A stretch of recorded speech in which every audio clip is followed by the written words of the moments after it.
बिस्मिल्लाहिर्रहमानिर्रहीम। अस्सलाम वालेकुम दोस्तों, मैं हूँ हक नवाज लानी। दोस्तों, इसराइल पागल हो चुका है। इसराइल के हमले में बहुत ज़्यादा तेज़ी आ गई है और फ़लस्तीन ख़ासकर गज़ा जो है उस जो एक पट्टी है, फ़लस्तीन को दो हिस्सों में हम तकसीम कर सकते हैं। गज़ा जो पट्टी है वो अलग किनारे पर है और जो दूसरा फ़लस्तीन के जो दूसरे इलाके हैं वो अलग जगह पे हैं। गज़ा में तकरीबन 20 लाख लोग आबाद है, उसमें तकरीबन 10 से 15 लाख जो है बेघर हो चुके हैं। तकरीबन जो रिपोर्ट्स आ रही है उसके मुताबिक 5000 मकानात तबाह हो चुके हैं और रिपोर्ट्स के मुताबिक जो रिपोर्ट्स आ रही है उसके मुताबिक 3000 जो फ़लस्तीनी हैं वो शहीद हो चुके हैं और 10 लाख से ज़्यादा जो है वो बेघर हो चुके हैं और 10,000 से ज़्यादा लोग ज़ख्मी हो चुके हैं।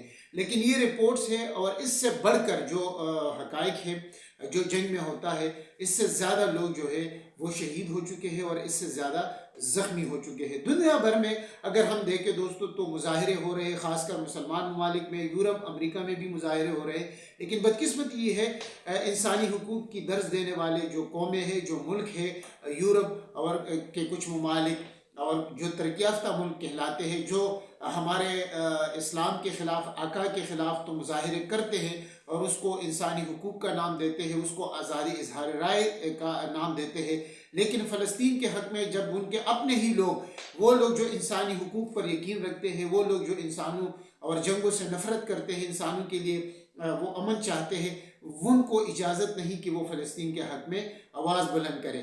हुकूमती सतह पर अगर हम देखें, बरतानिया, अमेरिका ने, जर्मनी, फ्रांस ने तो बिल्कुल मुकम्मल तौर पर इसराइल का साथ दिया है और अमेरिका ने और बरतानिया ने अब अपने जो जंगी आलात है, जो जंगी जहाज़ है, वो भी इसराइल पहुंचा दिए हैं।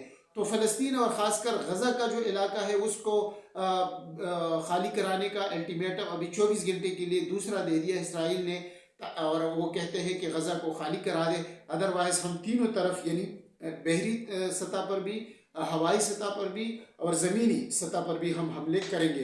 अब तक के जो इतलात है उसमें इसराइल के हमले जो है वो रोके नहीं हैं। दुनिया भर के जो मुसलमान ममालिक है, सऊदीया की जानिब से, तुर्किया की जानिब से, पाकिस्तान की जानिब से हमले रोकने और जंग को बंद करने की अपीलें तो हो रही है, लेकिन इस पर अभी तक अमल नहीं हुआ।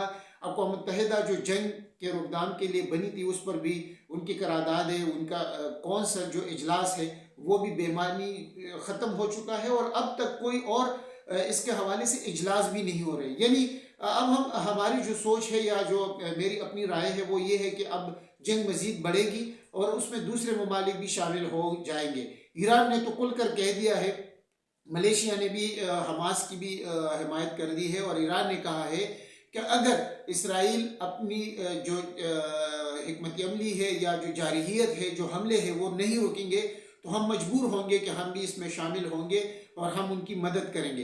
अब तक बदकिस्मत ये है कि किसी भी मुसलमान मुल्क की जानिब से कोई इमदाद, कोई उनकी जो फ़लस्तीन के हक़ में कोई भी अमल नज़र नहीं आ रहा है और जो इस्लामी ममालिक की एक अमन फोर्सेस कायम हुई थी या एक फ़ोर्स कायम हुई थी जो इस्लामी ममालिक की थी, वो भी, उसका भी कोई अता पता नहीं है। जो हमारे एक राहिल शरीफ हुआ करते थे वो उसका सरबराह भी थे और अभी भी है, लेकिन वो भी बिल्कुल खामोश तमाशाई बने बैठे हैं। पता नहीं ये जो फ़ौज थी या जो सरबराही थी इस्लामी ममालिक के लिए, OIC का किरदार ये किस लिए है, इसका अभी तक मुझे कोई समझ नहीं आ रही है। मुझे मालूम नहीं है कि इसका फ़ायदा अब तक क्या किस मुसलमान मुल्क को हुआ है, कौन से तनाज़े मसले फ़लस्तीन को हुआ है, मसले कश्मीर को हुआ है।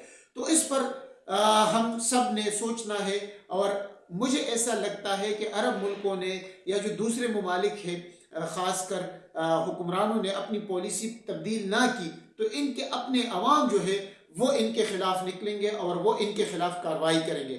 आज के लिए इतना ही, इंशाल्लाह नई वीडियो के साथ दोबारा हाजिर होंगे।